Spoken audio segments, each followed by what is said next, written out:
Boa noite, a alegria juntos adorarmos ao Senhor nosso Deus. E antes de meditar na Escritura, temos um momento mais diferente, especial, de apresentar os bebês que têm chegado na nossa igreja. A apresentação de um bebê, de uma criança, não é nada místico, não é nada mágico, não é nada... É sobrenatural porque é uma oração, toda oração é sobrenatural, não é? Porque nós conversamos com o Senhor. E a ideia de apresentar um bebê é... Deixe-me primeiro dizer, serão dois bebês. Primeiro, do irmão Hermane e da nossa irmã Fernanda. Estão aí? Estão. É o Gabriel, né, que chegou, passou por umas doencinhas aí, gripado, né? Mas eu também gripei. Então, todo mundo gripou. Mas, graças a Deus, eles podem vir. E o Davi, que veio a caráter, né? Veio a caráter, futuro pastor. Aí, profetizar aqui.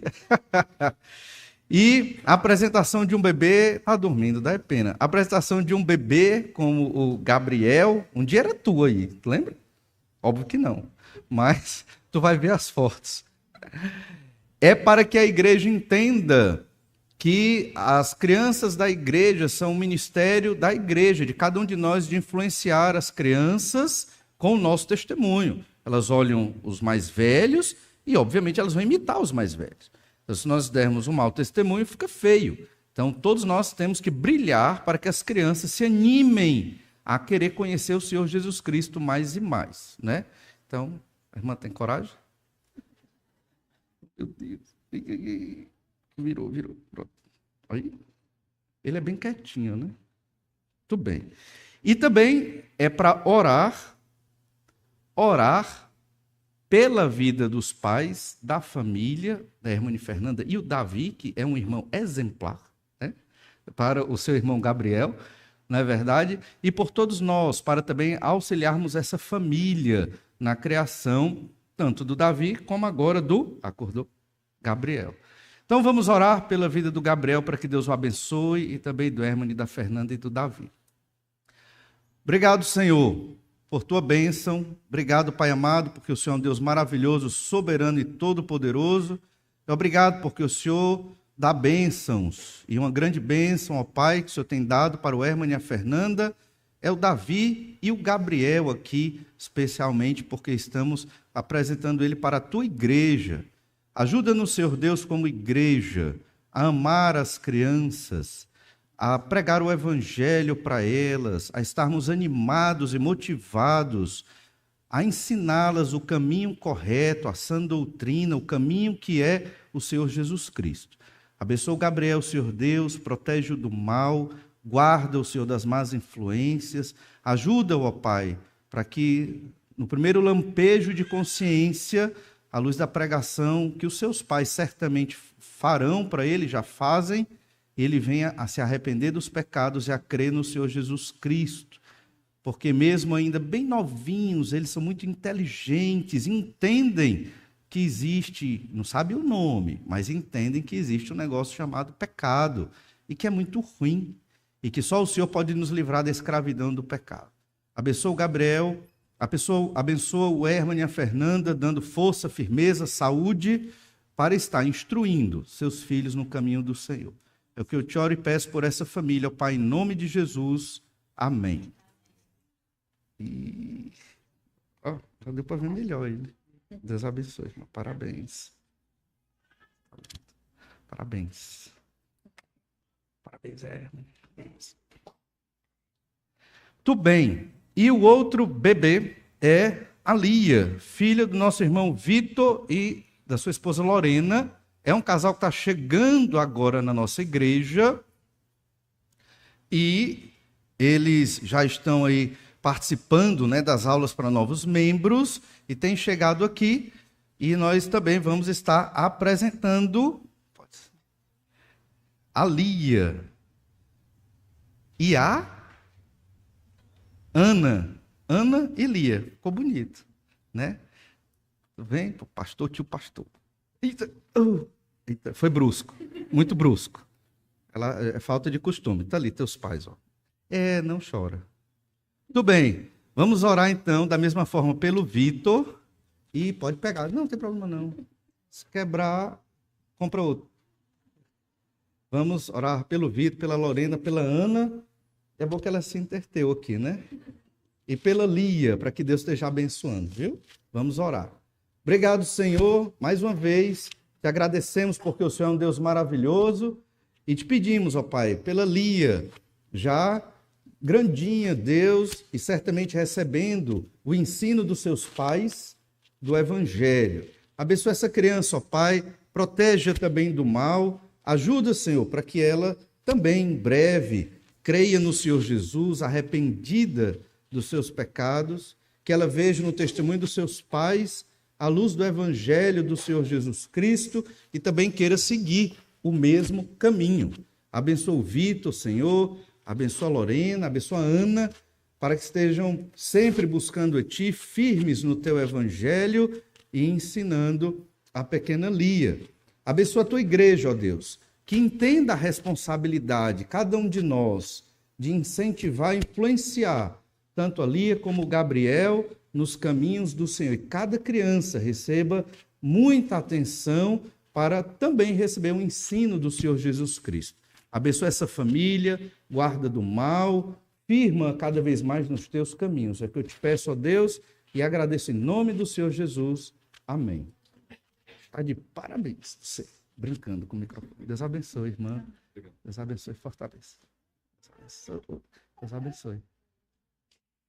Muito bem. O microfone sobreviveu, então é bom. Viu? Compraram um microfone bom, forte. Mas, irmãos, hoje é muito bom, né? Os bebês na igreja, crianças alegram bastante. Nós ficamos, né, sempre animados quando as crianças chegam. Eu sei que elas correm, tem aquela coisa toda, mas é bom, porque anima, né? A gente vai ficando assim, desanimada, e as crianças chegam e dão uma animada na vida, não só da família, como de toda a igreja. Mas nós queremos continuar observando a palavra de Deus lá em Isaías capítulo 14. No último domingo, nós observamos 2 versículos de Isaías 14, que foi o verso 1 e o verso 2. Esse capítulo, ele trata também de um oráculo de juízo contra a Babilônia. Nós estamos observando, é um livro diferente, um livro do profeta Isaías, porque é um livro que trata de questões da antiguidade. Então a gente fica pensando, o que isso tem a ver com a minha vida? E você vai perceber que tem tudo a ver com a sua vida, certo? Você que é crente no Senhor Jesus Cristo e você que ainda não creu, vai perceber que também tem muito a ver com a sua vida, certo? Então, em Isaías 14, nós temos observado que Deus salva as nações ao destruir o sistema do mal. Existe um sistema do mal que opera no mundo, um sistema do pecado. As pessoas que ainda não atentaram para a palavra de Deus, para Jesus como o caminho, a verdade e a vida, talvez elas não enxerguem tão bem esse sistema do mal, porque já estão nele, acostumados com ele. Mas existe. Existe um sistema do mal, um sistema do pecado, e as coisas não estão melhorando, diferente do que talvez discursos humanistas digam que a humanidade está evoluindo, a humanidade está crescendo, a humanidade está melhorando. A Bíblia diz o contrário, não está. As coisas estão piorando cada vez mais, apesar da tecnologia avançando, mas as coisas não estão melhorando no nosso planeta, na nossa sociedade, quer seja da ocidental ou da oriental. E então, o tema do capítulo 14 e os capítulos 13 até o 21, nós vimos, são capítulos do livro de Isaías que trata das nações. Deus, ele vai ajustar as contas com as nações e os seus reis na antiguidade. Enquanto Deus apresenta essas são profecias, se cumpriram no futuro de Isaías, futuro em relação a Isaías, mas no nosso passado. Essa profecia aqui, que nós vamos observar sobre a queda da Babilônia, aconteceu. Só que essa profecia não fala só sobre a queda da Babilônia histórica que já aconteceu, mas fala também da queda de outra Babilônia, que ainda não aconteceu. A gente vai observar um pouco disso hoje. Então, fique atento a isso. Mas o fato é que Deus salva as nações, ou seja, o interesse do Senhor não é só com a nossa igreja, não tem que abrir os olhos. O interesse de Deus é com as nações. As nações não querem Deus e não querem a salvação. Mas o Senhor, que é misericordioso, manda dos seus servos pregar o evangelho nas nações, porque há um projeto de Deus desde a antiguidade de resgatar e salvar, pelo nome de Jesus, muitos dentre as nações do planeta. Então, esses capítulos têm a ver com isso. Mas para que haja salvação das nações, o sistema do mal, ele tem que ser destruído. Estamos falando da salvação final, o cumprimento total da salvação. Todo aquele que crê em Jesus hoje é salvo, mas ainda não desfruta plenamente da sua salvação. Por quê? Porque ainda pecamos. E toda vez que você peca, vem a consequência, vem o sofrimento, vem os resultados. Deus perdoa? Perdoa se você é arrependido confessar o seu pecado. Pelo sangue do Senhor Jesus Cristo, que cantamos bastante aqui hoje, Deus perdoa o seu pecado. No entanto, os pecados ainda existem, a opressão dos pecados existe, e é por isso que nós não somos plenamente felizes, né? Tristezas, depressões, insatisfações com a vida, frustrações e tantas outras coisas que nós sofremos, inclusive doenças e muita coisa, injustiça social, guerras e tantas coisas que nós, graças a Deus, não sofremos guerra, mas outros povos sofrem, são fruto do pecado. Não um pecado específico também, mas do pecado de modo geral que existe na humanidade. Então, lemos Isaías 14, verso 1 e 2, vamos ler agora para revisar. Olhem na sua Bíblia, Isaías 14, verso 1. Porque o Senhor se compadecerá de Jacó, e ainda elegerá Israel, e os porá na sua própria terra, e unir-se-ão a eles os estrangeiros, e estes se achegarão à casa de Jacó. Os povos os tomarão e os levarão aos lugares deles, e a casa de Israel possuirá esses povos por servos e servas na terra do Senhor. Cativarão aqueles que os cativaram e dominarão os seus opressores. Esse cativar e dominar não necessariamente será pela guerra, mas haverá uma dominação no sentido de que muitos povos das nações vão se converter, como Israel também vai se converter. Lembra que no contexto de Isaías, a maior parte de Israel estava perdida nos seus pecados, de idolatria e vários outros pecados. Havia um remanescente fiel, como estudamos no capítulo 7, capítulo 8 de Isaías. Era um pequeno grupo de crentes dentro da nação perdida nos seus pecados, e é por isso que veio o cativeiro assírio para Israel, reino do norte, e o cativeiro babilônico posteriormente para Judá, reino do sul. Veio como juízo de Deus por conta dos pecados da nação. Então, mesmo Israel, povo escolhido, eleito de Deus aqui, como é dito, mas pecou, vai ter juízo. Não pense que o Senhor, porque escolheu, não passará o seu povo pelo juízo, e houve juízo para eles. Mas esses dois versículos também apontam para o futuro, onde as nações irão até Israel, onde as nações serão dominadas por Israel no sentido de que de Israel sairá a palavra de Deus naquele tempo, e as nações vão a Israel já convertidas, obviamente não na sua totalidade, mas muitos convertidos vão lá aprender do Senhor. Isso um dia vai acontecer. E agora nós vamos ler a partir do verso 3. Esses dois versículos, nós entendemos que Deus cumprirá a sua promessa de salvação, mesmo Israel, reino do norte, tendo ido para o cativeiro assírio. O reino do sul ainda não foi, mas iria, poucos séculos depois, para o cativeiro babilônico, mas Deus promete. Israel vai ter a sua terra, nesses dois versículos que lemos. As nações vão até Israel. Israel vai proclamar a mensagem de Deus, como é dito no capítulo 2, para as nações do planeta. Isso acontece hoje? Você está vendo os povos da terra indo a Jerusalém ouvir a palavra de Deus, a Bíblia Sagrada? Você não está vendo isso, não está acontecendo. Alguém de Jerusalém, de modo mundial, bem expressivo, está pregando o evangelho de Jesus de modo expressivo. Tem pessoas pregando lá? Tem. Mas ali, né? Tranquilo, de modo mais, digamos assim, incipiente, não de uma maneira expressiva, forte e que impacte as nações. Isso não está acontecendo hoje. Então, essa profecia não se cumpriu. vai se cumprir em breve. Até na época de Jesus, quando o Senhor Jesus Cristo estava indo a Jerusalém, foi pelo menos algumas vezes, cerca de 3 vezes alistadas no Evangelho de João, talvez outras vezes mais, os judeus não queriam, não estavam tão interessados em Jesus, a não ser quando ele fazia milagres, como a multiplicação do pão, né, ou milagres assim, realmente notórios, aí eles se interessavam por Jesus. Mas quando Jesus pregava um discurso duro, até os próprios discípulos de Jesus o abandonaram. Tanto que Jesus perguntou para os discípulos mais chegados, e vocês vão também? E ele, não, Senhor, vamos ficar com o Senhor. Percebe? Então, quer dizer, Israel não participou ainda do cumprimento desta profecia, mas isso vai acontecer. Agora, esses 2 versículos que nós lemos e estudamos no domingo passado trataram de Israel. O que envolve a queda do rei da Babilônia e da Babilônia na antiguidade é para o benefício de Israel e das nações convertidas. Na antiguidade, algumas poucas nações haviam crido no Senhor. Não eram tantas, mas haviam povos que se converteram ao Senhor. Alguns talvez nem registrados na Bíblia, mas houve isso. No entanto, a partir do verso 3, nós vamos observar mais diretamente a própria Babilônia. O capítulo 13 tratou desta profecia da Babilônia, já estudamos, e o 14 também está tratando. Então, o segundo entendimento desse capítulo é que Deus salva as nações dando a paz.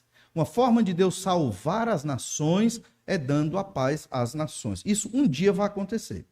O fato de ter guerra hoje, houve a primeira, houve a segunda grande guerra mundial, houve várias outras pequenas guerras. Estamos observando guerras no nosso contexto moderno e rumores de uma possível terceira guerra mundial, que a turma fala, né? Vai falando um aqui, outro ali, todo mundo começa a pensar, será que vai ter uma terceira guerra mundial? Não sei. Qual a guerra que está correta, qual a guerra que está errada, você está de que lado? Olha, isso não é o que nos interessa tanto hoje. O que nos interessa é que o Senhor está no controle. E se as nações estão em guerra, é porque ainda não chegou o momento dessa paz entre as nações. Jesus é pregado hoje. Quem quer saber de Jesus? Ninguém. A universidade quer saber de Jesus? A universidade é uma grande instituição na nossa nação. Ela quer saber de Jesus? Quer não. O Congresso quer? O Senado quer? Quer não. Vamos menos, né? Será que a nossa Câmara de Vereadores quer saber do Senhor Jesus Cristo? Verdadeiramente? Quer não. Ninguém quer saber de Jesus. Né? Ninguém. O mercado não quer saber de Jesus, os governos, as nações. Não quer. Até as igrejas não querem saber de Jesus. Tem igreja que fala de tudo, só não fala da maneira adequada e correta do Senhor Jesus Cristo, certo? Mas existem igrejas que falam de Jesus como a Bíblia ensina. Então, Jesus está sendo pregado, sim, por estas igrejas. E missionários são enviados e o evangelho é pregado. Então, a mensagem está sendo anunciada. Mas é um tempo de extremo esfriamento da fé no Senhor e na palavra de Deus, certo? E as coisas não vão melhorar. Não pense assim. A igreja é a coluna e o baluarte da verdade. Da igreja sai a verdade da palavra de Deus. E os crentes são luz no meio das trevas. Fomos chamados pelo Senhor para esta batalha espiritual. A batalha espiritual é esta. É de nós continuarmos proclamando o nome de Jesus, o arrependimento de pecados, as verdades bíblicas da maneira simples e profunda que elas têm. E de forma impactante no meio da nossa sociedade. Corrupta, perdida, é verdade, mas é proclamar o evangelho, porque Jesus, quando esteve na terra, ele foi atrás do que estava perdido, da moeda perdida, da ovelha perdida e do filho perdido, que é o filho pródigo. Então, o Senhor Jesus foi atrás do que estava perdido, a igreja tem que ir atrás do que está perdido. Mediante isso, nós vamos observar que Deus salva as nações dando-lhes a paz. E antes de ler o verso 3, vamos fazer um retorno aqui para Isaías 1, verso 18. Por quê? Porque eu quero que nós entendamos e sempre lembremos de fazer o equilíbrio, as adequações. Vamos observar no capítulo 14, um Deus severo. Olhe Isaías 1, verso 18. Vinde, pois, e arrazoemos, diz o Senhor. Ainda que os vossos pecados sejam como a escarlata, eles se tornarão brancos como a neve. Ainda que sejam vermelhos como o carmesim, se tornarão como a lã. Se quiserdes e me ouvirdes, comereis o melhor desta terra.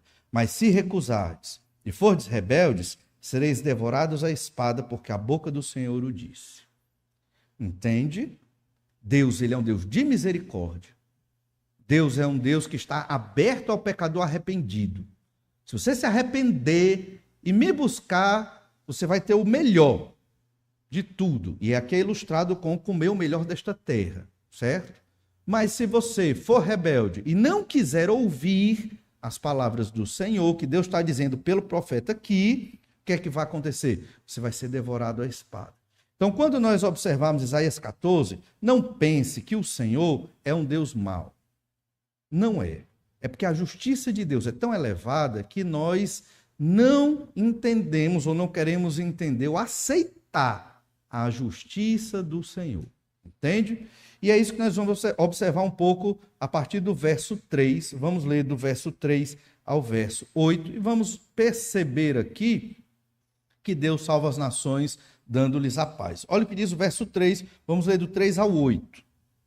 No dia em que Deus vier a dar-te descanso do teu trabalho, das tuas angústias, da dura servidão com que te fizeram servir, então proferirás este motejo contra o rei da Babilônia e dirás: como cessou o opressor, como acabou a tirania, quebrou o Senhor a vara dos perversos e o cetro dos dominadores, que feriam os povos com furor, com golpes incessantes e com ira dominavam as nações, com perseguição irreprimível.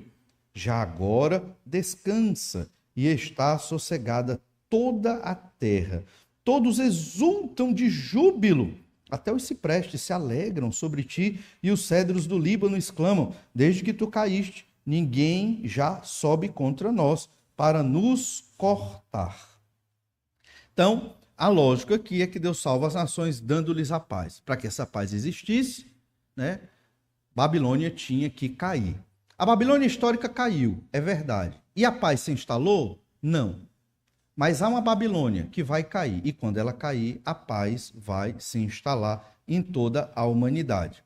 No verso 3 e 4, lemos sobre o descanso do trabalho, das angústias e da dura servidão. Israel, desde que escolheu o pecado e a idolatria nesse período do Antigo Testamento, começou a sofrer enormemente, um cativeiro à escravidão. Foram levados cativos, perderam casas, perderam campos, perderam terras e nunca tiveram descanso do seu trabalho desde o período do cativeiro assírio e do cativeiro babilônico. Eles nunca voltaram a ter a sua terra. Viviam na terra, sim, voltaram do cativeiro babilônico, sim, mas a terra não era deles. A terra depois da Babilônia foi do Império Persa. Depois do Império Persa foi do Império Grego. Depois do Império Grego foi do Império Romano. E ao longo da história dos judeus, eles não tiveram descanso, sempre em meio de lutas. Jerusalém foi uma cidade destruída e reconstruída inúmeras vezes. Hoje é dividida entre cristãos, muçulmanos. Ela é toda dividida em quadrantes. É bem conflituoso, entende? E só, já depois da Segunda Guerra Mundial, por volta de 1948, né, Israel, se eu não me engano, a data, teve um pedaço da terra oficialmente como um Estado israelita, né, depois de muitas complicações e dificuldades, mas recebeu parte ínfima da sua terra de volta. E ainda hoje Israel luta, a gente acompanha na TV, está lutando aí, né, pela sua terra. Óbvio que tem interesse dos outros povos, não estamos questionando essa polêmica aqui hoje à noite, mas o fato é que um dia Israel vai ter descanso do seu trabalho. No dia em que Deus vier a dar-te descanso do teu trabalho, das tuas angústias e da dura servidão em que te fizeram servir. E a gente observa isso na história de Israel. É angústia, é trabalho, é servidão. Ok, houve pecados, Israel também pecou enormemente e, talvez por conta desses pecados, tem sofrido bastante. Mas Deus promete, você vai ter um descanso, você vai ter, né, livramento de tudo isso. Então proferirás este motejo contra o rei da Babilônia e dirás: como cessou o opressor, como acabou a tirania. É interessante observar que a Babilônia caiu logo depois, mas não cessou o sofrimento de Israel. Não teve descanso. Israel continuou sendo subjugado. Na época do Senhor Jesus Cristo, por exemplo, já no período do Império Romano, Israel era subjugado pelos romanos. Eles não podiam, por exemplo, executar uma pena de morte, que era muito comum na lei de Moisés, para um crime. Eles não podiam. Eles tinham que pedir permissão ao governador romano. Então, eles eram servos do Império Romano. Havia uma maior liberdade em alguns aspectos religiosos para Israel naquela época. Israel dividida ali, né? A província da Judéia, aí tinha a província de Samaria, que já era bem mesclada, e a província da Galileia. Se juntando os três ali, dava mais ou menos Israel, digamos assim, em alguns momentos da história da Antiguidade. No entanto, Israel sempre foi subjugado. Idade Média também, os judeus não podiam comprar terra, né? Por isso eles juntavam muito recurso e viviam muitas vezes em guetos e não tinham condição de estar na sua terra. Ok, por quê? Certamente por conta de muitos dos seus pecados. Certamente, se Israel, no período do Antigo Testamento, tivesse obedecido à lei do Senhor, não teria cativeiro, não teria tanto sofrimento. Então é importante entender estas verdades. No entanto, a Babilônia caiu, o opressor cessou, a tirania acabou da Babilônia, mas Israel continuou sofrendo. Isso é uma pista. Isso é uma pista de quê? De que o autor está falando da Babilônia, da queda da Babilônia antiga, sim, mas não somente. Lembra que nós temos estudado que muitas dessas profecias, não só de Isaías como de Ezequiel, são profecias de cumprimento parcial e de cumprimento final. Isaías 7,14 prometeu um menino que iria nascer. Aquele menino era o filho do rei Acais, certo? O rei Ezequias.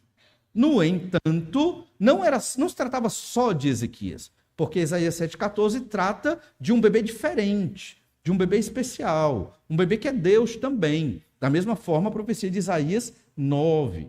Então, profecias com cumprimento parcial e com cumprimento final. Jesus, quando pregou lá em Lucas 4, na sinagoga de Nazaré, ele falou desse aspecto. Cumprimento parcial e cumprimento final. Ele prega o texto de Isaías 61, que ainda não pregamos aqui, e ele diz que se cumpriu o ano aceitável do Senhor. E na metade do versículo, não tinha nem vírgula, na metade do versículo, ele fecha o rolo e diz, e é isso que se cumpriu a Escritura. Mas, continuando a leitura de Isaías 61, 2, que foi o texto que Jesus parou e cortou, falava do ano aceitável do Senhor e do dia da vingança do nosso Deus. Dois eventos, ano aceitável, dia da vingança. O dia da vingança, Jesus não leu, só leu sobre o ano aceitável, que é exatamente a primeira vinda do Messias. E o dia da vingança é a segunda vinda do Messias. Para os profetas, o Messias vinha de uma vez só. Ia fazer tudo, executar tudo de uma vez só. Talvez os profetas não enxergaram tudo, mas está aqui na Escritura. E Jesus explica o que estava acontecendo. Cumprimento parcial está se cumprindo hoje. Eu sou o Messias, eu vim. Este é o ano aceitável do Senhor, Jesus dizendo. Não se cumpriu o dia da vingança. Até hoje vai se cumprir. Que é exatamente o dia do Senhor que nós estudamos em Isaías capítulo 13. Você percebe que esses capítulos tratam da história da antiguidade, mas ao mesmo tempo apontam para eventos futuros que ainda vão acontecer. E por que isso é importante para nós? Porque o nosso Deus é um Deus soberano, todo-poderoso e maravilhoso. Às vezes no convívio da igreja, nós passamos a acreditar que as coisas são a nossa vida nessas quatro paredes. Nas nossas atividades e programações, que são muito boas, são espirituais, são para edificação e são para a glória de Deus. Mas não é só isso. A igreja, ela é o corpo de Cristo, ela é a instituição que representa Deus na terra para executar os planos de Deus hoje, que são a glória de Deus entre as nações, através da proclamação do evangelho, do testemunho da igreja. Então, isso é incrível. É a igreja que representa Deus na terra hoje, que representa o Senhor Jesus Cristo hoje. E a igreja sou eu, a igreja é você, nós que somos crentes em Jesus. É importante entender essas coisas porque nós estamos no meio do cumprimento dessas profecias. Umas já se cumpriram, outras ainda vão se cumprir, e nós estamos no meio. E o que nós devemos fazer para a nossa reflexão? Mas antes de dizer o que nós devemos fazer, ainda em Isaías 14, verso 7, fala do descanso. Já agora descansa e está sossegada toda a terra. Todos exultam de júbilo. Então aqui nós temos uma segunda palavra de descanso. Lemos no verso 3, dar-te descanso, e aqui no verso 7, já agora descansa. Descanso que tem a ver com o dia do sábado, tem a ver com o ano sabático, tem a ver também com o descanso eterno. A gente vê isso em Hebreus capítulo 4, verso 1. E é esse descanso que a gente está entendendo aqui de Isaías 14, verso 3 e verso 7. O que é Israel descansar da sua angústia, do seu sofrimento? É o descanso eterno. Então, parte dessa profecia que nós estamos observando vai se cumprir no futuro. Vai se cumprir quando esse descanso eterno já estiver próximo ou acontecendo. É o descanso do sofrimento do pecado, é o descanso das consequências do pecado, é o descanso da angústia por causa dos nossos pecados. Hebreus 4:1 diz: temamos, portanto, que sendo-nos deixada a promessa de entrar no descanso de Deus, suceda parecer que algum de vós tenha falhado. Então, Deus tem uma promessa para todo aquele que crê no Senhor entrar no descanso.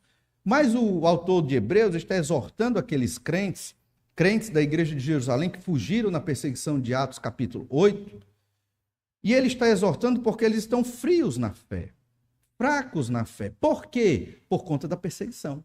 Deixaram muita coisa para trás, talvez ficaram sem recursos financeiros na fuga, talvez até perderam parentes, isso dá um abatimento, dá uma tristeza, e eles estavam bem frios na fé. A epístola aos Hebreus é uma epístola para fortalecer a fé dos crentes, com o ensino sobre o Senhor Jesus Cristo. O capítulo 3 de Hebreus trata exatamente dessa falta de fé da geração de israelita que não creu que poderia ter entrado lá na terra prometida, em Números capítulo 13 e 14. E por conta disso, Deus matou aquela geração no deserto, 40 anos rodando no deserto. É o que é dito no capítulo 3 de Hebreus. É uma leitura do que aconteceu, mostrando, olha, aquela geração se perdeu pela incredulidade do coração deles. Não façam isso. Aí vem o capítulo 4, verso 1. Temamos, portanto, que sendo-nos deixada a promessa de entrar no descanso de Deus, suceda parecer que algum de vós tenha falhado. O que significa suceda parecer que algum de vós tenha falhado? Significa que alguns não eram crentes.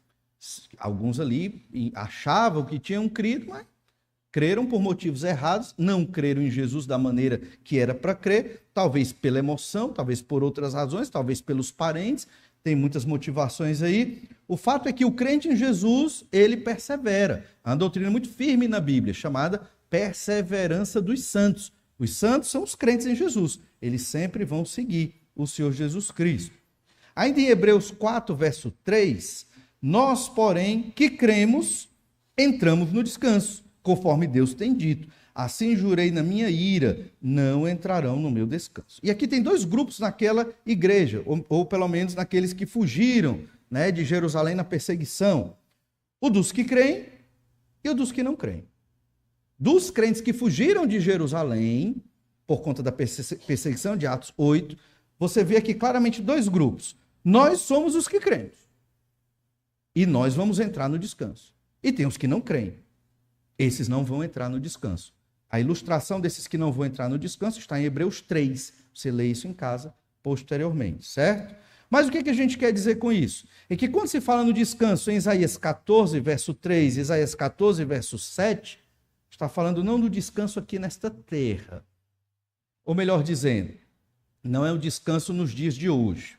É um descanso nesta terra, mas ela reestruturada, reformulada, regenerada, quando da vinda do Senhor Jesus Cristo.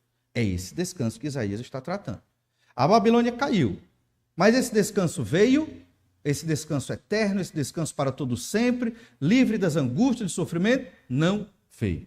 Mas vamos observar isso ao longo do nosso entendimento aqui.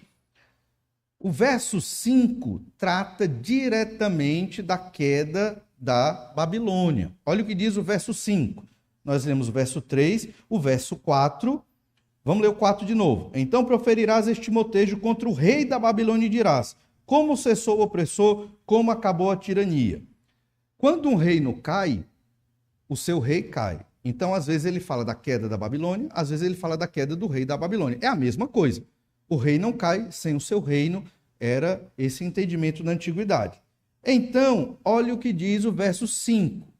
Quebrou o Senhor a vara dos perversos e o cetro dos dominadores, que feriam os povos com furor, com golpes incessantes e com ira dominavam as nações, com perseguição irreprimível. Já agora descansa e está sossegada toda a terra. Todos exultam de júbilo. Aí para aí, antes de chegar no verso 8. O verso 7 diz: já agora descansa e está sossegada toda a terra. Aí você tem que refletir. Está? Depois da queda da Babilônia, cessou o opressor. Babilônia histórica, que caiu na antiguidade. A terra ficou nesse descanso? A terra ficou nesta paz sossegada? Não. As guerras continuaram. Depois da Babilônia veio o Império Persa. Depois do Império Persa, o grego. E aí assim foi. A história do mundo é a história de guerras. Então não houve sossego, não houve descanso. Ah, a profecia falhou? Não. É porque ele está falando da queda da Babilônia, mas está apontando também para um futuro, onde a paz vai estar na terra, onde não vai mais haver guerra entre as nações, e é nesse momento que Israel terá paz e tranquilidade. E as nações também terão, aqueles das nações que se converteram na mesma fé de Israel. Isso vai acontecer no futuro. Aí você pensa: pastor, o senhor está... Não estou vendo isso não. Aí observe bem. Você vai ver em breve, né? O fato é que já agora descansa, está sossegada toda a terra. Não estava. Todos exultam de júbilo. A turma continuou sofrendo com os outros impérios e dominações no mundo. E ainda hoje é assim, né? Surgem impérios, caem impérios. Digamos, o último império ou grande nação foi a Inglaterra. Hoje é a América do Norte. Amanhã, quem será? Não sei. Ainda existem impérios econômicos, militares, que dominam. É um fato, é verdade. Dominam para o bem ou para o mal, é outra história, mas acontece. Então, você lê o verso 8. Até os ciprestes se alegram sobre ti, e os cedros do Líbano exclamam: desde que tu caíste, o rei da Babilônia, ninguém já sobe contra nós para nos cortar. E aqui era um costume da antiguidade colocar os reis como árvores. Era um costume da antiguidade, representar os reis como árvores. Os cedros do Líbano se referem a árvores do Senhor. Por quê? Porque os cedros do Líbano eram, assim, implacáveis, né? Árvores dominantes, bonitas, fortes, e eram árvores que eram exuberantes. Então, os cedros do Líbano exclamam, e os ciprestes se alegram. Isso, obviamente, é uma figura de linguagem, para dizer que os reis estão alegres, felizes, porque desde que o rei da Babilônia caiu, eles têm paz. Só que aconteceu isso. Belsazar caiu, historicamente falando. A Babilônia ruiu sobre Ciro, né, o rei da Pérsia. Mas essa paz não aconteceu, né? Continuou luta entre reis e guerras e até os dias de hoje, certo? Então, a gente começa a entender que não se trata somente ali da queda do rei da Babilônia naquela história, naquele período histórico, mas em um período futuro. Então, a queda futura da Babilônia, ela também aparece como um tema muito significativo no livro do Apocalipse. O livro do Apocalipse tem 2 capítulos específicos sobre a queda da Babilônia, capítulo 17 e o capítulo 18. E é exatamente isso que é dito nesses 2 capítulos, que quando a grande Babilônia cair, haverá paz nas nações. É o que a gente chama de ecos, né? Ou alusões, né? Esses 2 capítulos, eles estão refletindo a profecia de Isaías. Na verdade, João, nas suas visões, lá na ilha de Patmos, ele está complementando ou explicando mais detalhadamente o que Isaías está dizendo aqui no capítulo 14. E o que ele disse no capítulo 13 sobre o dia do Senhor. E é por isso que nós vamos lá para a Babilônia, ou melhor, para Apocalipse, para a Babilônia não, para Apocalipse, capítulo 17, verso 5. E você vai perceber as similaridades entre o que nós acabamos de ler, do verso 3 ao verso 8, com a queda do rei da Babilônia e a paz das nações, que não se cumpriu totalmente na antiguidade. A queda do rei da Babilônia se cumpriu, mas a paz entre as nações não se cumpriu. E o que é que isso tem a ver conosco, né? Apocalipse 17, 5. Na sua fronte achava-se escrito um nome, um mistério: Babilônia, a grande, a mãe das meretrizes e das abominações da terra.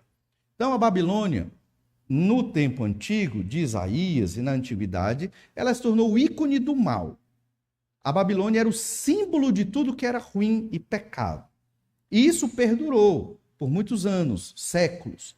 Tanto que quando chega no ano 90 depois de Cristo, com João aqui, ele recebe esta revelação de Deus como a Babilônia sendo o centro do mal no mundo. Entende? Um centro promotor do pecado.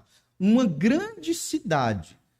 Quem é essa grande Babilônia? Não sabemos. E nem arriscamos chutar. Certo? A gente não sabe quem é. É uma cidade? É um sistema político-econômico? O que é? Né? É um mercado? É uma religião? A gente não sabe ao certo. Tem pistas, mas a gente não sabe. Você sabe quem vai saber o que é a grande Babilônia?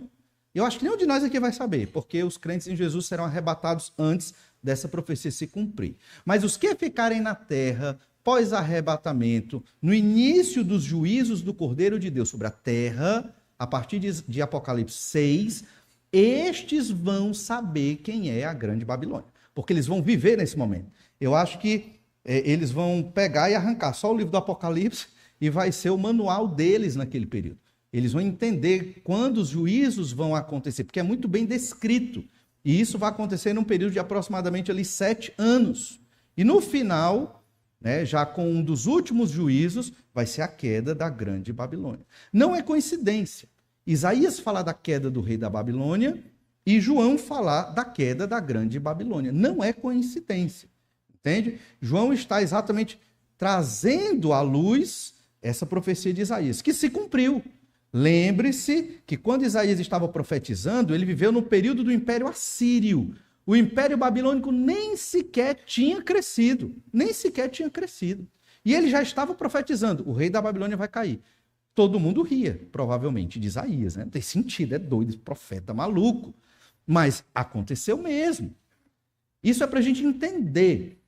Nem existe certos sinais aqui tão evidentes, a marca da besta. Não tem marca da besta ainda, vai ter, mas ainda não tem.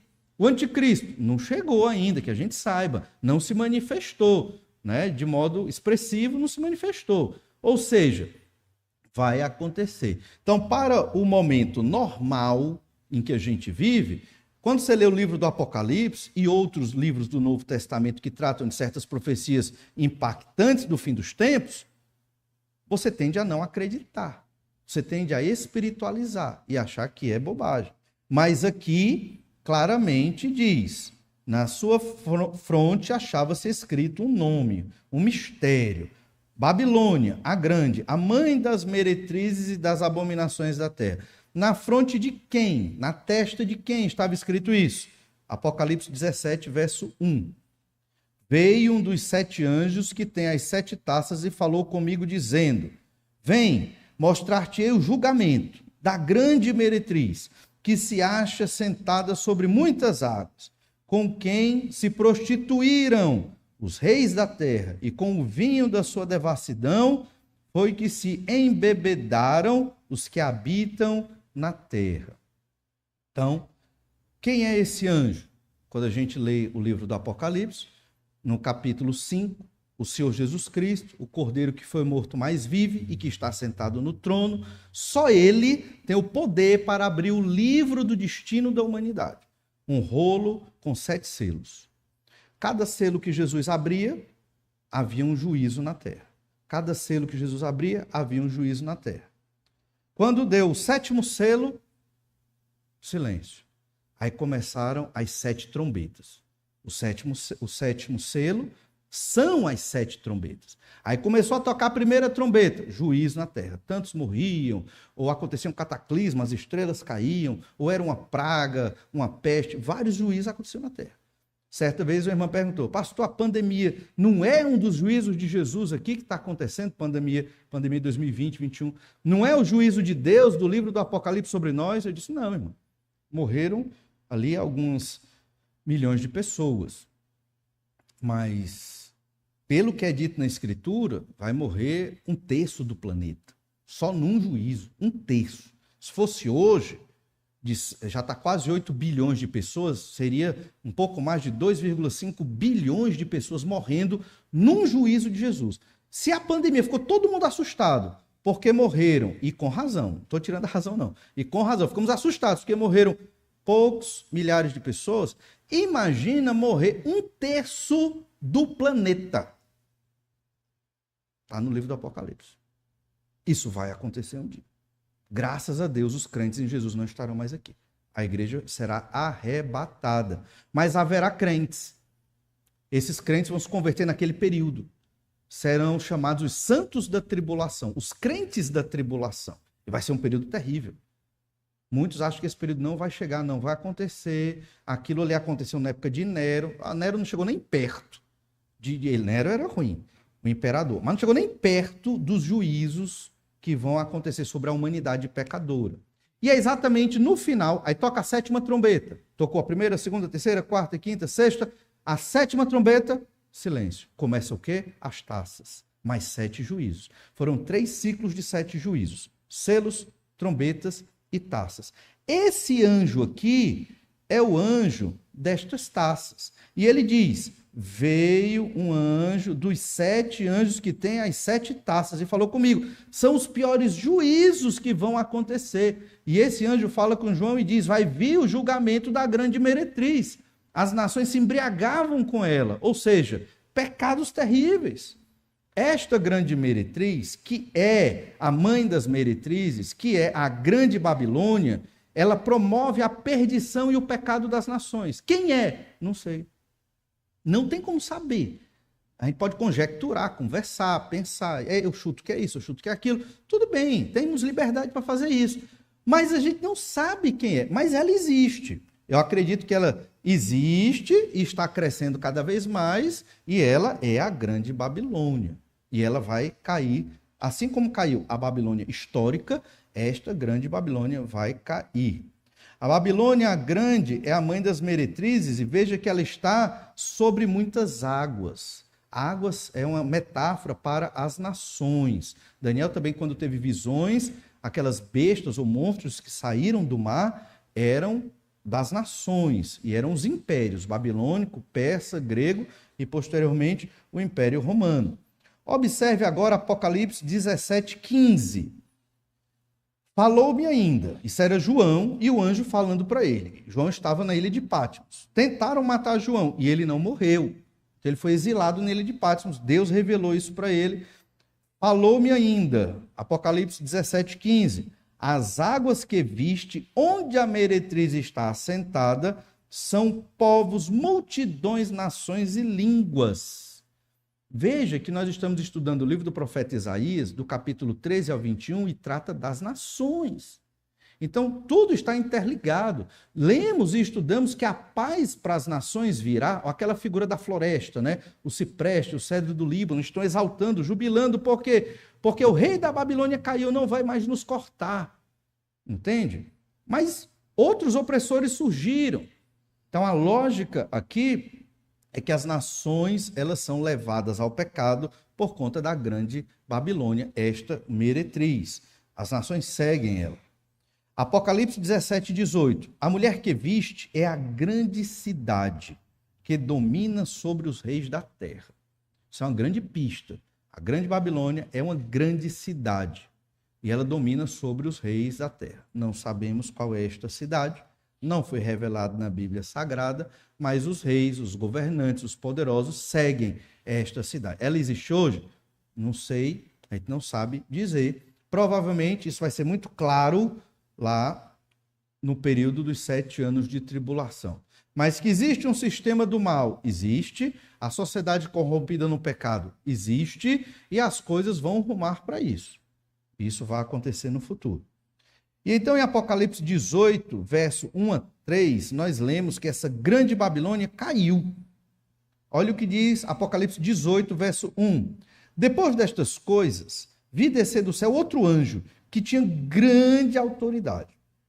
A terra se iluminou com a sua glória.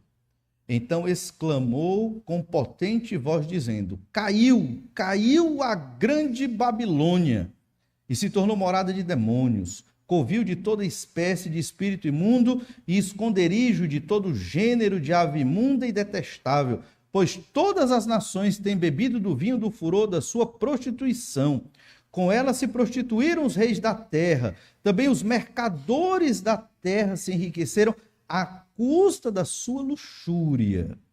Essa grande Babilônia vai cair, assim como a Babilônia histórica caiu e o rei da Babilônia caiu. Isso vai acontecer. Cumprimento parcial da profecia de Isaías, quando ele pregou, a Babilônia histórica iria cair, o rei da Babilônia iria cair, e caiu. Foi Belsazar, descrito lá em Daniel capítulo 5. Profecia futura, é um futuro próximo de Isaías, e agora é um futuro distante de Isaías, e talvez até nosso também, um pouco distante, é o que estamos lendo em Apocalipse 18. Então, quando os crentes liam esse texto, eles lembravam de Isaías.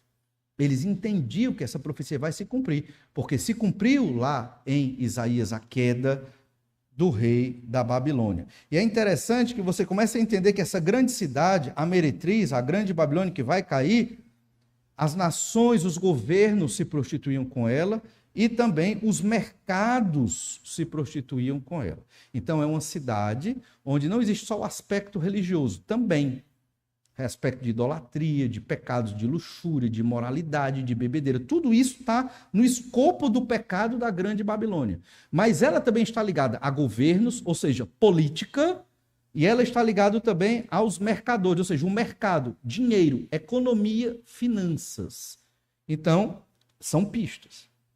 Essa grande Babilônia é uma grande cidade, recheada de imoralidade, onde os governos e as economias ou mercados do planeta estão alimentando esta grande prostituta, estão em conchavo, estão todos juntos ali. Esse é o sistema do mal. Não tem como a gente dar nome. Hoje é precipitado. Certamente poderemos errar. E aí nós poderemos causar grandes problemas. Por isso que a gente não sabe ainda. Eu sei que você já deve ter ouvido quem é a grande Babilônia. Tem muitas especulações. E a gente pode pensar nisso mesmo. Você pode imaginar, pensar, conjecturar, mas sempre tenha em mente, não tem como descobrir. Não dá, não dá. Hoje não dá. Pode dar tudo errado. Naquele livro, uma série, tem até aqui na biblioteca da igreja, Deixados para Trás. O Jerry J. Jenkins e o Tim LaHaye, os autores dessa série, é muito legal, os livros são muito interessantes. Eles dizem que a grande Babilônia, ela é uma cidade, na Babilônia mesmo. Porque na época que eles escreveram os livros, décadas atrás, acho que mais de uma década atrás, Saddam Hussein ainda era vivo, a gente sabe que a Babilônia é no Iraque, e Saddam Hussein estava reconstruindo a Babilônia. E ele estava usando tijolos lá, Saddam Hussein, presidente, né, do Iraque, porque os tijolos de Nabucodonosor ainda estavam lá, alguns, né? E tinha lá, né, Nabucodonosor, rei dos reis, tal, grafado em cada tijolo. E ele estava reconstruindo a Babilônia. Não começou, não foi avante, claro, porque logo depois foi preso, morreu e tudo mais. Mas antes disso, quando eles escreveram o livro, eles entenderam, se é uma cidade, pode bem ser a própria Babilônia reconstruída. E pode ser que o anticristo vá governar de lá. Tem lógica, não tem? Pelo cenário do que estava acontecendo, e eles colocaram essa teoria no livro. Ficção, óbvio, né? Mas Saddam Hussein morreu, logo acabou a teoria. Então, por isso que a gente tem que ter cuidado. A gente não sabe o que é, mas a gente sabe que vai vir. E é um sistema do mal opressor. E a paz das nações virá quando esta Babilônia cair. Apocalipse 18, versículo 4, diz ainda: ouvi outra voz do céu dizendo: retirai-vos dela, povo meu, para não serdes cúmplices em seus pecados e para não participardes dos seus flagelos, porque os seus pecados se acumularam até o céu e Deus se lembrou dos atos iníquos que ela praticou. Ele saia da grande Babilônia. Não se meta com ela. Você que é povo de Deus, na época, muitos israelitas estarão convertidos, praticamente toda a nação, e muitas outras nações também terão se convertido ao Senhor Jesus Cristo. Saia da Babilônia, porque vai haver destruição nela e vocês não devem estar lá. Não compactue. Então, hoje não tem a grande Babilônia que a gente saiba, digamos. Talvez ela esteja em construção, esse sistema, essa cidade, esse governo, não sei. Talvez ela esteja em construção até o dia do juízo dela. O fato é que esse sistema do mal existe desde a antiguidade. É o sistema do pecado. É um sistema anti-Deus. Não aceite naturalmente o fato de que as nações e os governos não buscam a Deus, que a universidade não busca a Deus, que o sistema não busca o Senhor. Isso é uma transgressão ao soberano de toda a criação.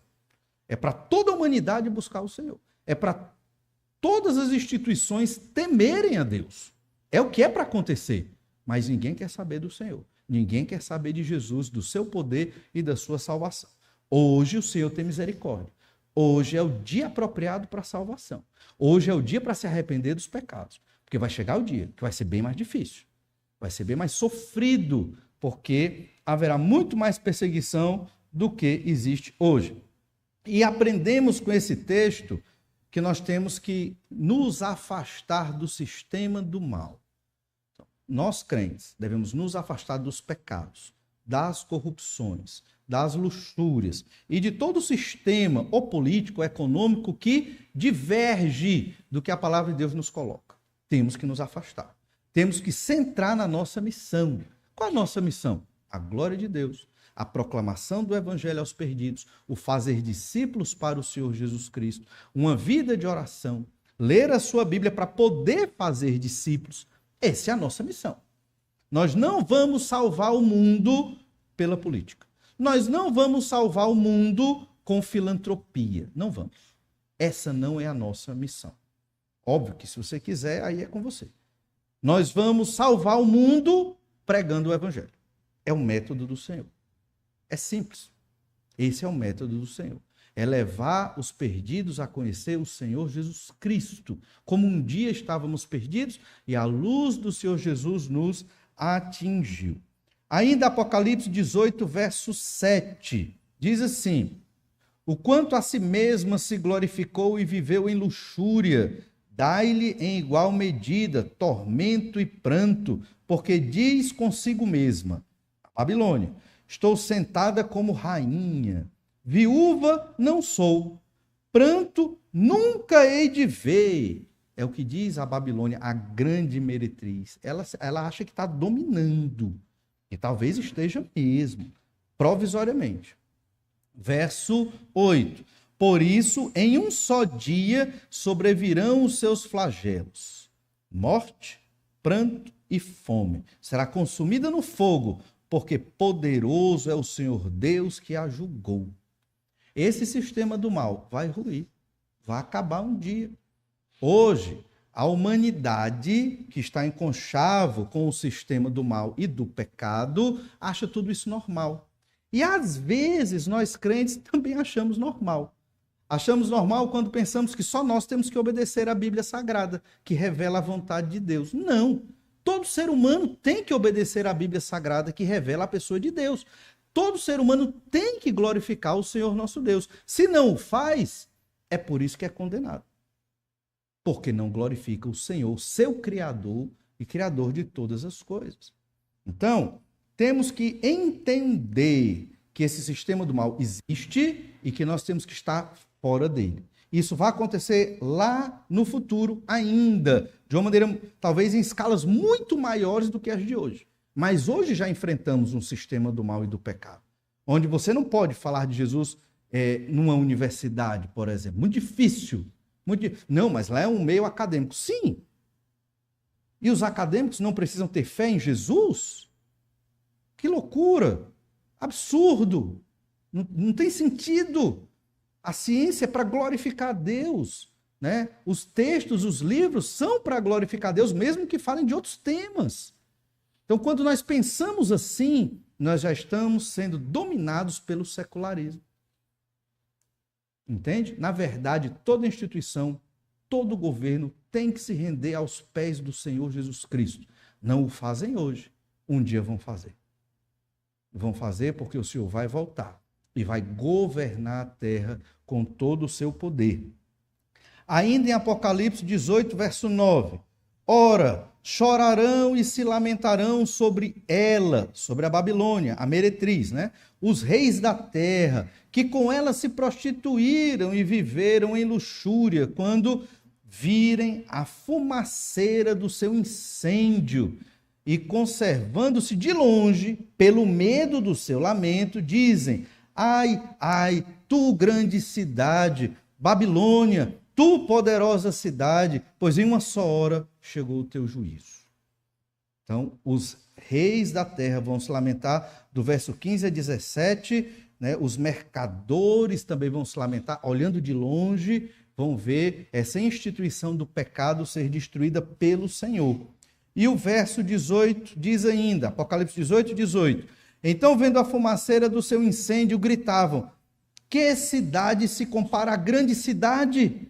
Lançaram pó sobre a cabeça, chorando e pranteando, gritavam: ai, ai, grande cidade, na qual se enriqueceram todos os que possuíam navios no mar, à custa da sua opulência, porque em uma só hora foi devastada. Percebe? Eles não se arrependeram. Eles não se arrependeram. O juízo de Deus contra a grande meretriz, a grande Babilônia, e eles estavam lamentando porque a grande Babilônia foi destruída. Eles não se arrependeram. E por isso também foram consumidos pela ira de Deus. Apocalipse 18, 20. Depois de toda essa destruição com a grande Babilônia, e certamente muitos morreram nessa destruição, Apocalipse 18, 20. Exultai sobre ela, ó céus, e vós santos, apóstolos e profetas, porque Deus contra ela julgou a vossa causa. É Apocalipse 19, verso 1. Depois dessas coisas, ouvi no céu uma como grande voz de numerosa multidão dizendo: aleluia! A salvação e a glória e o poder são do nosso Deus, porquanto verdadeiros e justos são os seus juízos, pois julgou a grande meretriz que corrompia a terra com a sua prostituição, e das mãos dela vingou o sangue dos seus servos. Ela ainda matava os servos de Deus, os crentes em Jesus, naquele período. Mas Deus julgou. Enquanto na terra muitos morriam pelos juízos que Jesus mandava contra aquela grande cidade, ou essa grande instituição do mal, do pecado, no céu Deus era glorificado. Temos que entender, irmãos, a justiça de Deus. Por isso que eu li Isaías 1, verso 18. Deus está pronto para receber pecadores arrependidos dos seus pecados. Mas pecadores não arrependidos, como estes que adoravam a grande Babilônia, a meretriz da luxúria, do dinheiro, do poder das nações, não se arrependeram, não tem esperança, não tem perdão, não tem salvação para quem não se arrepende do seu pecado. Não tem. E isso um dia vai chegar. Hoje, obviamente, é do mesmo jeito, mas um dia este sistema do mal vai ruir. E pouco tempo depois, Jesus instala o seu governo e aí vem a paz sobre as nações. O que Isaías estava profetizando lá em Apocalipse 14, verso 7, era exatamente isso. Já agora, descanse e está sossegada toda a terra. Isaías 14, 7. Todos exultam de júbilo. Ou seja, por quê? Porque a grande Babilônia vai cair um dia. Jesus vai governar, o sistema do mal vai cair. Nós, irmãos, vivemos debaixo desse sistema do mal. E é por isso que sofremos tanto. Sistema econômico, sistema político, tudo está corrompido pelo pecado. A educação está corrompida pelo pecado. Tudo ao seu redor que você imaginar está corrompido pelo pecado. E o Senhor nos livrou, nos deu a mente de Cristo, o Espírito Santo e a palavra de Deus, para a luz destas profecias, não desanimarmos, mas permanecermos firmes no Senhor Jesus Cristo, obedecendo a Deus, como dito na palavra de Deus, pregando o evangelho de Jesus, que é a luz no meio das trevas, e vivendo para a glória do Senhor. À luz desses textos, nós devemos perceber qual é o nosso lugar nesta terra. Nós somos servos de Deus. Não podemos nos contaminar com o sistema do mal. O nosso chamado para o arrependimento de pecados e para a salvação é para nós contribuirmos com a obra do Senhor na terra. Entre a pregação de Isaías, a queda da Babilônia física, e a futura queda da grande Babilônia, a mãe das meretrizes, está a igreja. E o que devemos fazer? Continuar o ministério de Jesus. Às vezes parece enfadonho, às vezes parece cansativo, mas esta é a nossa missão na terra.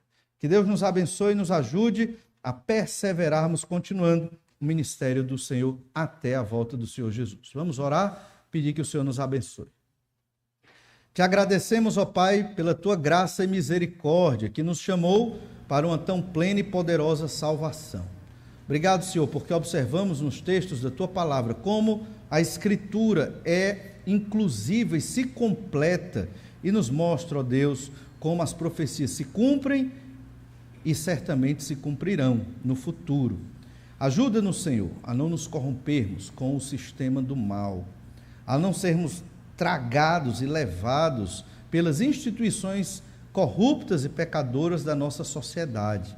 Capacita-nos, Senhor, a sermos luz no meio das trevas, porque em breve a grande Babilônia vai cair. Não sabemos que sistema é esse, que cidade é essa, que instituição é, mas sabemos que vai cair, e é uma instituição muito poderosa, mas o Senhor é muito maior do que a grande Babilônia, e o Senhor Jesus Cristo há de julgá-la, e aqueles que adoram a grande Babilônia e a besta.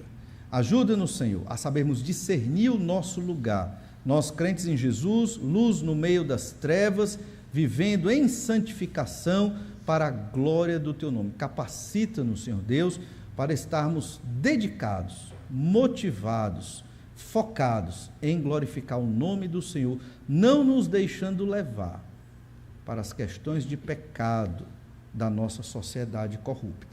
É o que te pedimos, ó Deus, para que a tua igreja se santifique. E oramos, ó Pai, em nome de Jesus por todos nós. Amém. Você tem um tempo de oração silenciosa, pode conversar um pouco mais com o Senhor, seu Deus. Deus lhe abençoe, lhe dê uma boa semana.